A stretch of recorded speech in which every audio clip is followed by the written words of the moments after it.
Governor budget ప్రసంగం చాలా ప్రేరణ ఇచ్చిందని ఏపీ ఉప ముఖ్యమంత్రి పవన్ కళ్యాణ్ అన్నారు. గవర్నర్ ప్రసంగానికి ధన్యవాదాలు తెలిపే తీర్మానంపై శాసనసభలో ఆయన చర్చించారు. వికసిత్ ఆంధ్రప్రదేశ్ లక్ష్యంగా గవర్నర్ ప్రసంగం సాగిందన్నారు. అండగా నిలబడుతున్న టీడీపీ, బీజేపీ, జనసేన పార్టీల నాయకులకి, కార్యకర్తలకు కూడా నేను నమస్కరిస్తున్నాను.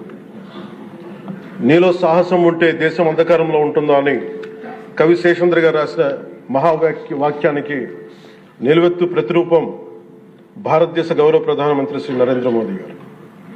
వారు అందిస్తున్న సహకారానికి ఎన్డీఏ కూటమి తరఫున, ఆంధ్రప్రదేశ్ రాష్ట్ర ప్రజల తరఫున నా హృదయపూర్వక ధన్యవాదాలు తెలియజేస్తున్నాను.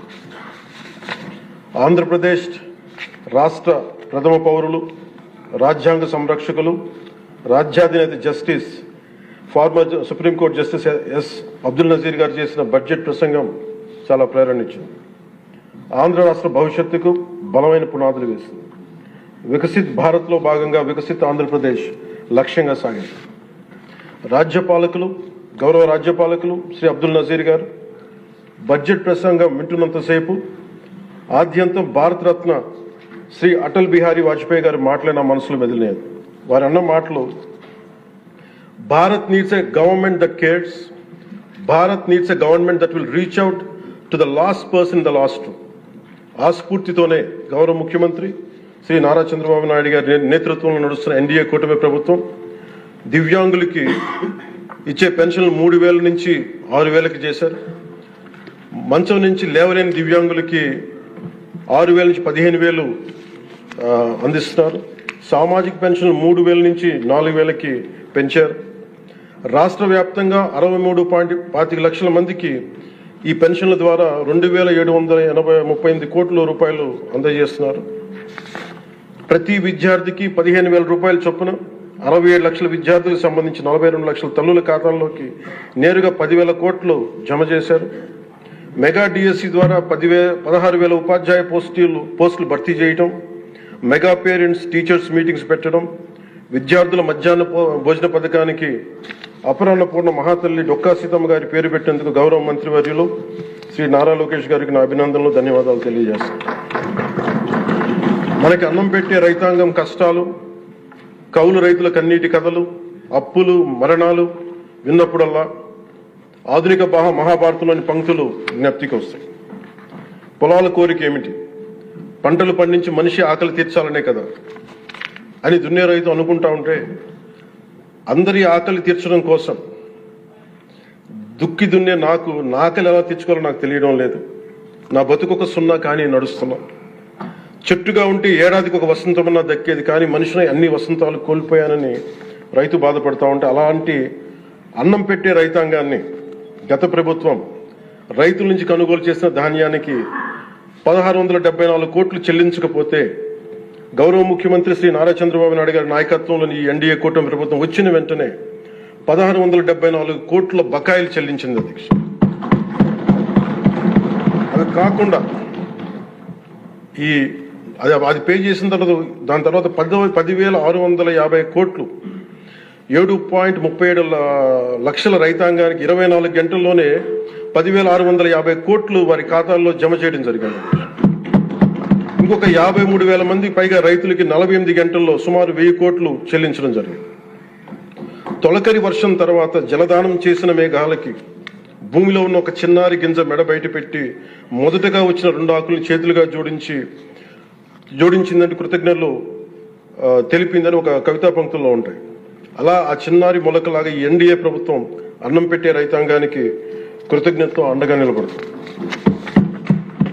అలాగే గౌరవ సభ సాక్షిగా కౌలు రైతుల కష్టాలు, కన్నీళ్లు తెలిసిన వాడిగా, మీ వాడిగా చెప్తున్నాను. కౌలు రైతాంగానికి భూమిని ఫలాలుగా, పంటలుగా మార్చే ప్రవీణత ఉన్నవాడి ధైర్యం కోల్పోనక్కర్లేదు.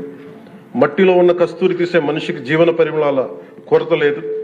సోదరులైన కౌలు రైతులందరికీ మీరు ధైర్యంగా ఉండండి. మీరు నిండు నూరేళ్లు బతకాలి. మీకోసం ఈ ప్రభుత్వం నిరంతరం పనిచేస్తుందని తెలియజేసుకుంటున్నాను అధ్యక్ష.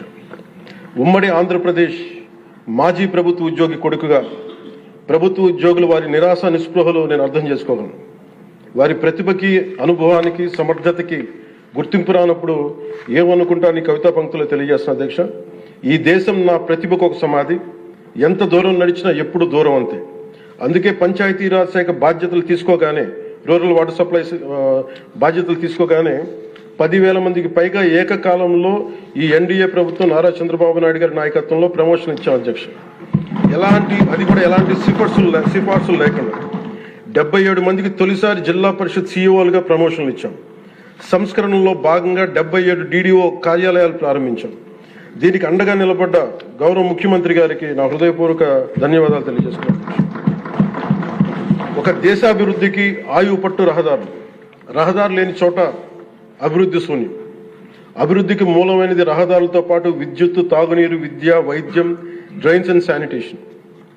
దాదాపు 2 ఏళ్ల పాలనలో ప్రపంచ కప్ గెలిచిన visually challenged women cricket team captain Deepika మొదలుకొని మొన్న పోలీస్ జాబ్స్కి లెటర్స్ ఇస్తున్నప్పుడు ఉద్యోగంలో వచ్చిన యువ కానిస్టేబుల్ కానీ, ఉదయగిరి నియోజకవర్గంలో స్కూల్ పిల్లలు కానీ, ఇలా ఎందరో ఒకటే అడిగారు అధ్యక్ష, మాకు కనీసం నడవడానికి, మా స్కూల్కి వెళ్ళడానికి, మా ఊర్లు వెళ్ళడానికి, మాకు రిలేటెడ్ ఊర్లు వెళ్ళడానికి రోడ్లు వేయండి అని నిండు గర్భిణీలు కూడా ప్రాణాలు అరచేతులు పట్టుకుని కొండలు గుట్టలు దాటుకునే పరిస్థితుల్లో జాతీయ ఉపాధి హామీ పథకం కింద PM జన్మన్ రాష్ట్ర ప్రభుత్వ నిధులతోటి అడవి తల్లి బాట పేరిట 625 గిరిజన గ్రామాలను అనుసంధానిస్తూ 1,005 కోట్లతోటి 1,069 కిలోమీటర్ల రహదారుల నిర్మాణం చేపట్టాం.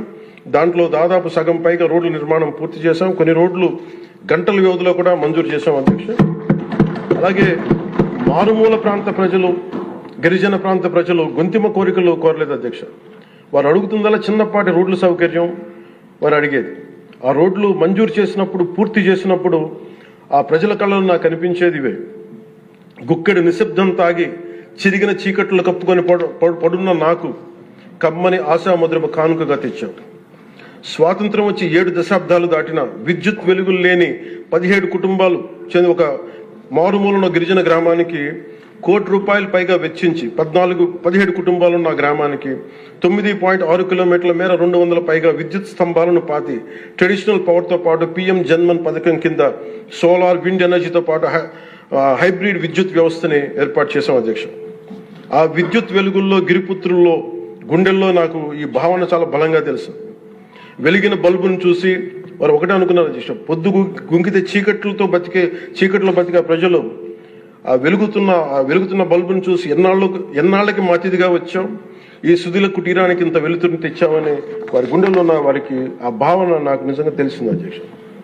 గౌరవ ప్రధాని శ్రీ నరేంద్ర మోదీ గారు వ్యక్తిగతంగా జల్ జీవన్ మిషన్ చాలా ఇష్టపడి ఎంతో బడ్జెట్ దాదాపు 191,011 కోట్లు ఆయన 1924 మధ్యలో ఈ జల్ జీవన్ మిషన్ కి బడ్జెట్ నిచ్చి ఈ దేశ సగటు పౌరుడికి కనీసం సరాసరి 55 లీటర్ల రక్షిత మంచినీరు అందించాల లక్ష్యంగా ముందుకు వస్తే గత ప్రభుత్వం కేంద్రం నుంచి 27,000 కోట్లు కేంద్ర ప్రభుత్వం ఆమోదం తెలిపితే ఖర్చు పెట్టిన వాళ్ళు దాదాపు కేవలం 4,000 కోట్ల అధ్యక్షుడు. అందులో